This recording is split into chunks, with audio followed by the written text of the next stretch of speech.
Hello, my name is Vicki McCarty from Calico Patch Designs, and I'm here with you to talk about how that I prepare my wool for applique. We're working on Gingerbread Bake Shop today, and first of all, I want to thank you all for joining me and thank you all for being a part of my little stitch along. I'm excited to start this little journey with you, and I think we're really going to have a good time. Now, something else I probably want to tell you before I get started is, I'm going to show you some different ways that I do my wool applique.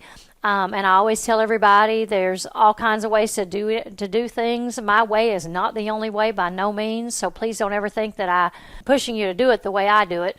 I want you to maybe find something that I do when I do my wool applique that would maybe help you to make you a little more efficient, and just want you to be able to enjoy the journey. So let's get started on this, okay? First of all, we're going to talk about just how I prepare the wool for applique.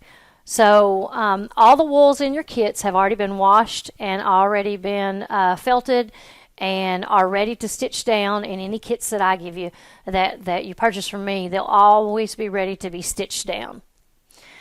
Okay, so I do fuse my wool down. I treat it just the same as I do if I were doing cotton applique. I use Light Steam Seam 2.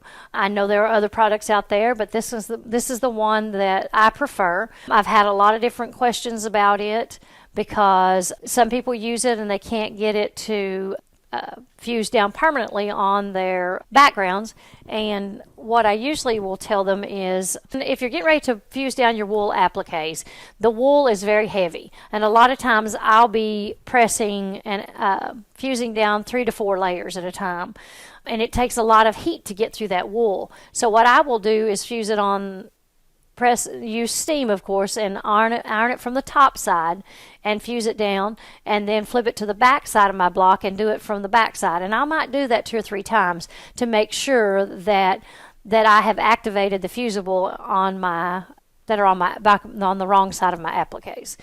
If I'm setting stitching and my needle gets gunked up, it's no big deal. It's usually because the fusible hasn't been activated enough and is still sticky. So I will just pull my needle loose from that thread and go back in and hit it with the iron one more time, and then go ahead and start again. Okay, so the first thing I need to do, and as you can see, I'm using the Light Steam Seam 2 here. The first thing I want to do is trace all of my applique pieces on my fusible web. This particular brand has the yellow grid on the side that I want to use, that I want to trace on. So I will trace all these around. Now, you don't want to trace them like the pattern is. If you'll notice, I've got those 3 pieces very close together. The fusible, I don't want to use up yards and yards of fusible and all this and that. So I will move my paper around and get them close together, just so I leave enough room in between them to cut them apart is all that I really am worried about. Something else I didn't say about the fusible, the Light Steam Seam 2 packages that I have on my website for sale, they're 9.5 by 12-inch pieces of fusible. I have learned that if I will cut them down to 8.5 and I can leave the length on them, I can lay my pattern on my flatbed scanner and scan my pattern pieces in, and it will actually print them on my fusible, and I don't have to do all the tracing. So that's also a plus when you're using the Light Steam Seam 2, so kind of keep that in mind too. Okay, so I have already traced everything down. And I will tell you that my go-to scissors are the Karen K. Buckley scissors. The little red scissors that you see here are curved, and you'll see me use them in different places in here, but they've got a little curved tip on them, and it's my thread scissors that I keep around my lanyard with my needle threader, and that way I'm not sitting on my scissors or finding them, they fell through my chair or what have you. They're right there around my neck along with my needle threader. The blue-handled scissors, I really like those. Both pairs of these scissors are serrated, so that means when I get ready to cut my wools or cottons, whichever, they're great for both.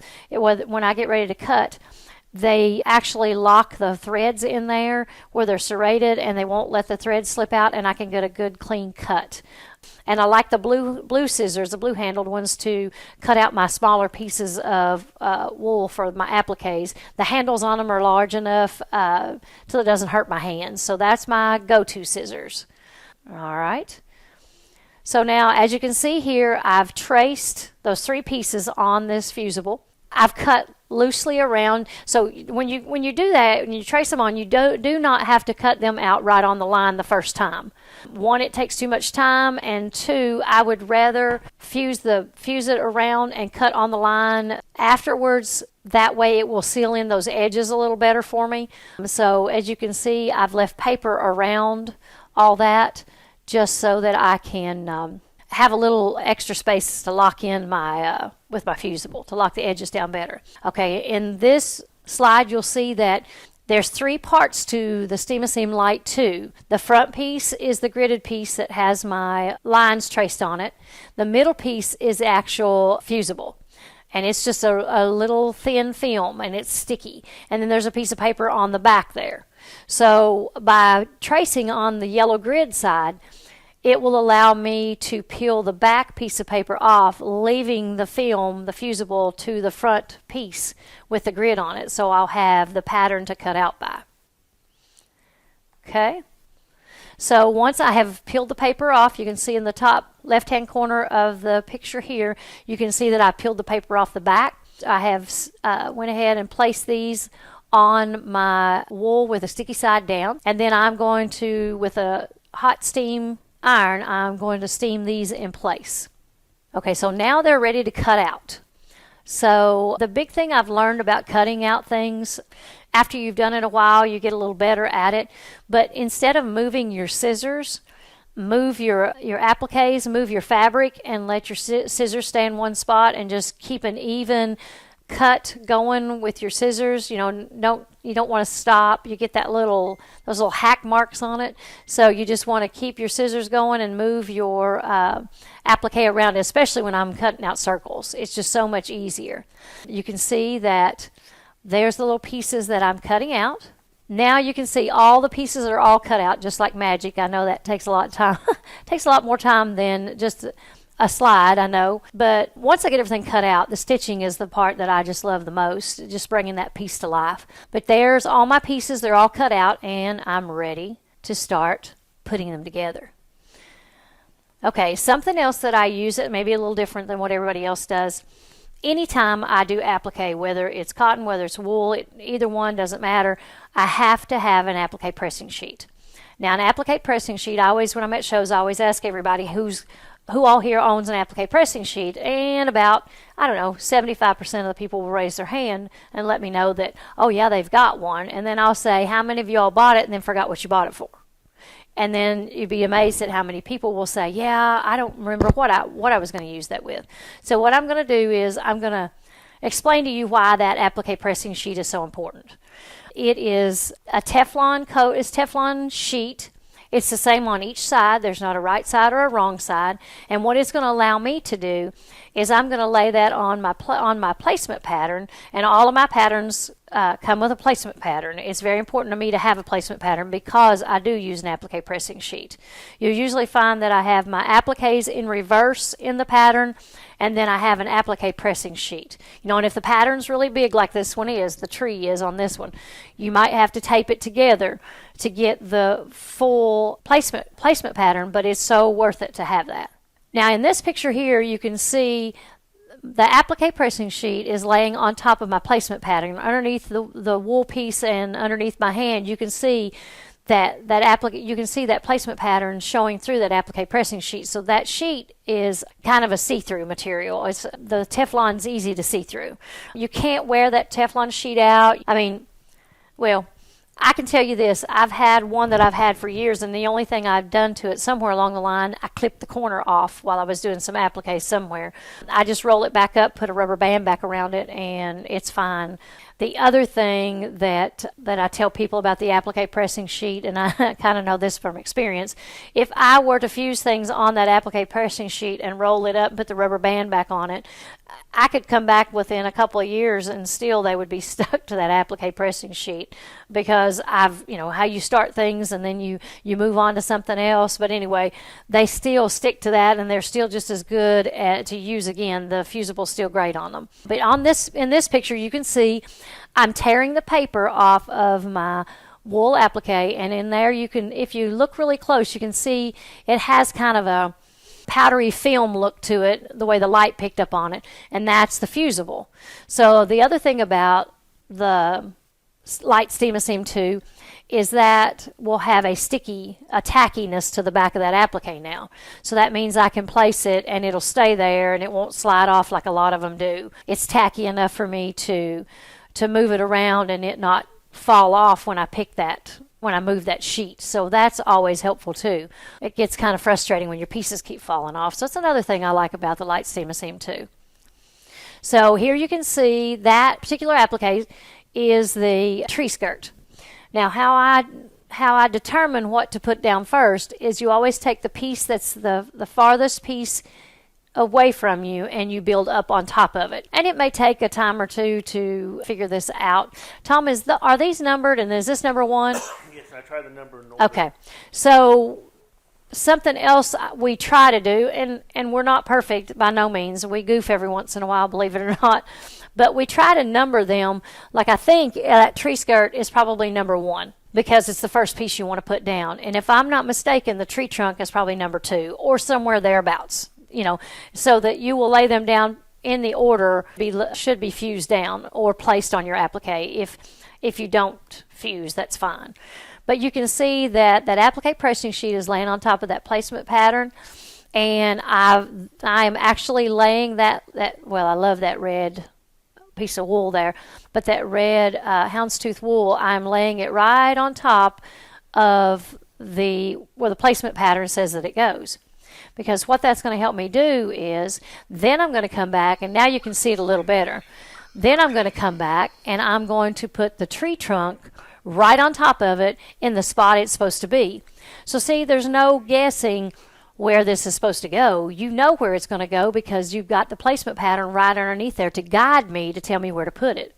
I mean, I can't do anything, you all, without an applique pressing sheet. So here, let me show you. Let me go a little farther. All right, so the next thing on there is the little, I guess they would be little pennants on the bottom of the tree. And they're all cut out and ready to go in place.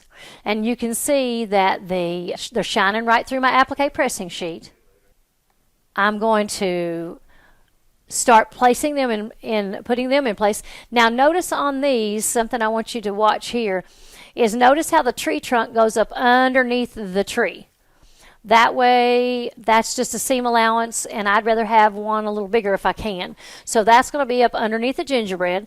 And then if you'll notice the little pennants, they're cut so they will be up underneath the gingerbread tree also. So that way when I lay the gingerbread tree piece on top of there, or the bottom of that tree on top of there, it will cover all those up, and it will cover up all of the seams. So I'm not trying to put seams together. So I'm going to go through there and place those down. And you can see that that's all of one side of the tree. And then there you can see the rest of it. Now I know that they're in place because it's just like the pattern. Okay. So now a lot of times, and you'll see this as I go along, I'll do sections, and you'll see how I do this because that's a really big applique to put down in one place. So I'll show you what I do. Okay. So they're all in place. Now it's time to lay down the bottom part of my tree. Okay, so it's covered up, the tree trunk, all the little white pennants are all covered up, and I don't have to worry about trying to hide a seam allowance or anything on there. All I'll have to do is stitch down the blanket stitch around the gingerbread on the bottom, and I don't have to do anything to make sure that the seams are covered under any of that because I have them placed up underneath there far enough. Okay, so now I want to do the icing that's kind of dripping down over top. Okay, so this is one section of the tree. Okay, and I want to do my icing.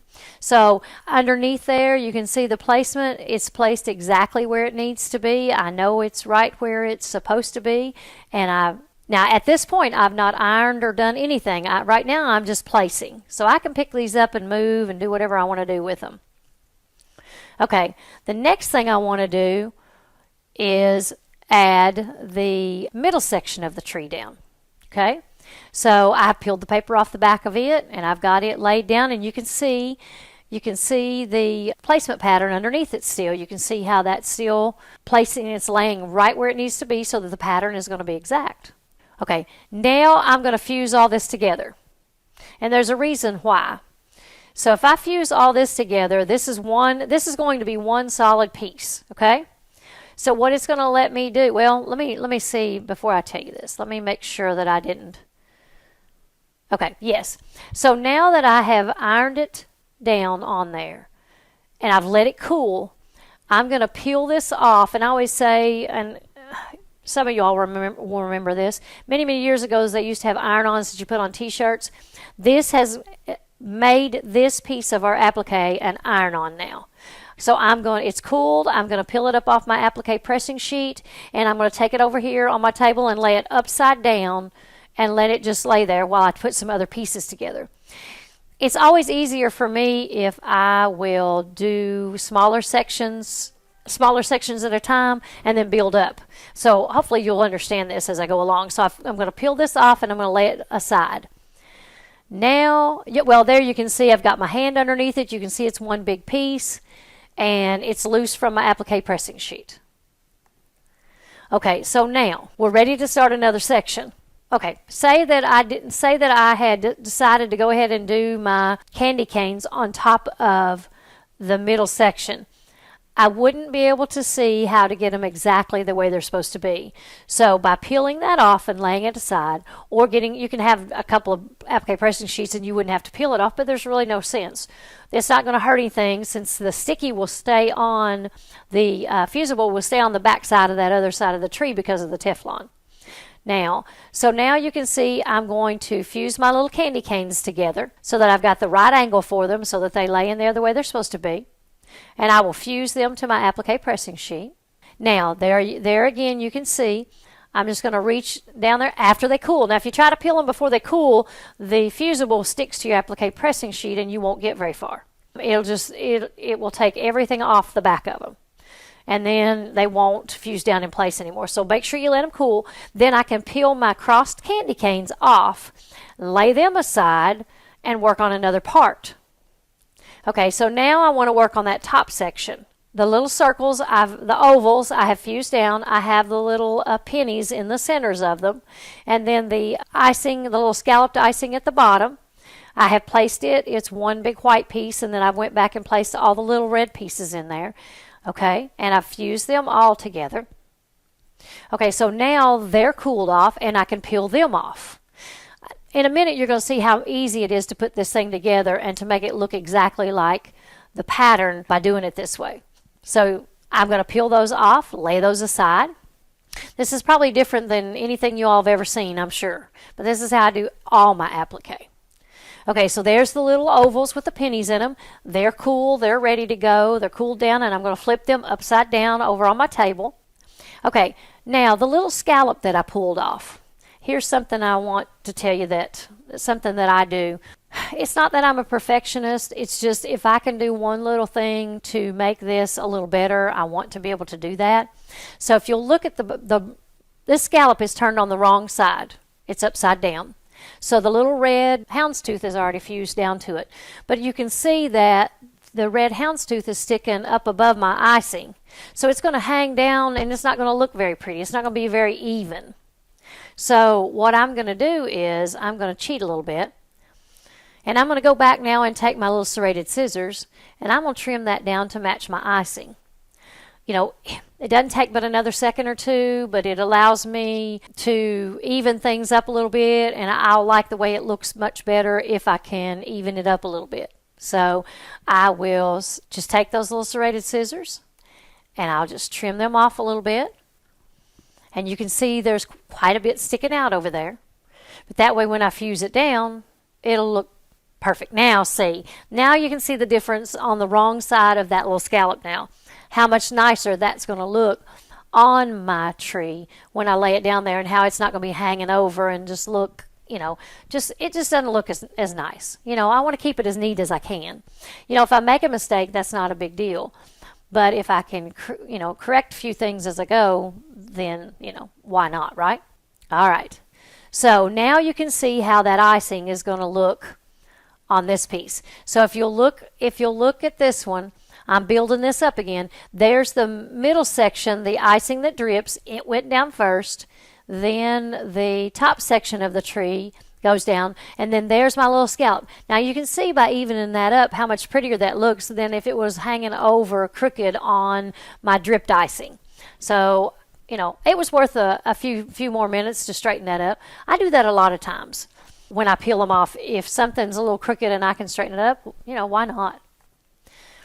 Okay, so now I've went ahead and I've just looked at the placement pattern and kind of just kind of centered the ovals and the little pennies in place. And see, by having them already together, I could just go in there and lay them down, rather than, same thing with the scallop on that bottom icing. If I would have had to put that down and then put the little red houndstooth on, it wouldn't have been as perfect.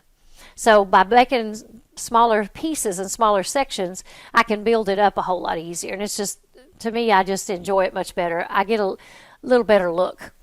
Okay, now you can see on my placement sheet, I have went back and I have laid down, or on my applique pressing sheet, the placement sheet's under it. I have built this all back up again because now it's in sections. So it's easy. The top section was one, the bottom section was another. Now I can go back and lay my little candy canes in place. I can put my green pennies on there, and it's that easy by making the smaller sections. So now you can see, and now look how nice my little scallop with the little red looks. It's even, it'll be easier to stitch down that way. So everything looks good. I think I'm ready to fuse it down. So here's a few things I want to talk to you about. This is some of the things that I've talked about, some of the things that I have mentioned along as I've went along, and some things I haven't talked about. But these are some of the tools that I use that makes my stitching a little easier for me. There's the lanyard, the red lanyard, and there's a needle threader in the little purple package. That's the lanyard that I wear, that I hang my scissors on. The needle threader, that's always right around my neck when I'm stitching, whether I'm in the car, at the doctor's office, wherever. I've got those on me because I don't want to search for them. The Clover Tailor's chalk, the yellow Tailor's chalk, you'll see as we go along through this, I use that a lot. I can lightly draw a line on there, and by the time I'm done stitching, my hand has already wiped it off. There's a pack of my choice needles. I think we call them Vicky's choice needles. They are 22 and 24 size chenille needles, and there's a pack of that in this little starter kit. There's the Sulky Tear Easy stabilizer that I use to add all the detail to my things, and we'll talk more about that in the next tutorial. And the Light Steam Seam 2 is a 1/4 inch roll, and there's 2 rolls in there, and I use it a lot. Like, say a piece of my candy cane fusible came off, or when you're fusing things down, sometimes how you'll have a piece of your fusible that will come off the corner. So that's my emergency repair kit. I will take a little piece of that because it's just a 1/4 inch tape. It's just a 1/4 inch wide. I'll take a little piece of that and iron it in place and peel it off, and all of a sudden my applique now has the fusible back on it. If I'm doing stems on flowers, I will iron that to that, peel that off, and use that for that also. Lace, if I'm adding lace to a project, that's just a little way, that's a way to get a little piece of fusible without making a big mess, having a big full sheet of fusible. So I do use that a lot. This starter kit, I call it the Wool Stitcher Starter Kit. It is on my website, and it's $19.99 if you're interested. You'll hear me talk more about different things in here, but that is available on my website. Okay, so now the only thing you need to do at this point is you just want to start stitching, and you want to stitch everything down with a blanket stitch first. So if you'll go around and get everything down with the blanket stitch and get that in place at this point. Oh, forgot to tell you, Before you can do the blanket stitch, you've already fused this all down to your applique pressing sheet. You need to peel the whole tree off after it's cooled down, and then find the center of your green homespun. And what I did was went around and drew the actual size around it. I can't remember, and I don't have it right here in front of me. Whatever the dimension of my block is, I took the yellow tailor's chalk and I drew that around, so I knew exactly where my tree was going to, where the seam allowances and stuff are going to be. And then I centered my tree up right on that. I laid it down on there, and again, the Steam A Seam Light 2 has the sticky on the back. I kind of patted it down into place. Sometimes I will get back and take a picture of it straight, over top of it, lay on the floor and take a picture over top of it, and I can tell if it's crooked or needs to go to the left or needs to go to the right. Sometimes I can tell better from that. And at this point, you can, move it where you want to. Then you want to use the iron and steam it down really good on the top side, flip it over, and from the back side of your block, and fuse it in place again, and do that 2 or 3 times so that it's fused on there really well. Then you want to go back, and there's a list of threads that I used, so you can go on there and see what threads I used to do what blanket stitches and this and that, and get that started. And if you can get things stitched down with the blanket stitch, then I will be coming back with another tutorial in a day or two to show you how to add some of the detail stitches, and that way we can kind of stay together on this. I waited a little bit on my tutorial till more of you got your blocks in the mail and stuff, but I think we've got a good start. If you have any question, please post it underneath this, and I'll answer what's going on with that. But I'll be happy to go ahead and answer any questions there, because the question you may have may be the question that 2 or 3 others have too. So don't be afraid to get on there and ask questions. Don't forget that I will get on there in a few days and do a Facebook Live, and we can talk about some of the things that are going on and that you need help with. Please follow me on Facebook, Instagram, all the social media. That way you can keep up with what's new and what's going on with me. But thank you guys for now. There's a lot of information at one time, I know, but the nice thing is you'll be able to watch this over and over and fast forward through the things you already understand. But for now, just enjoy, and remember, if you need any help, you know how to contact me. Thank you all so much. Bye-bye.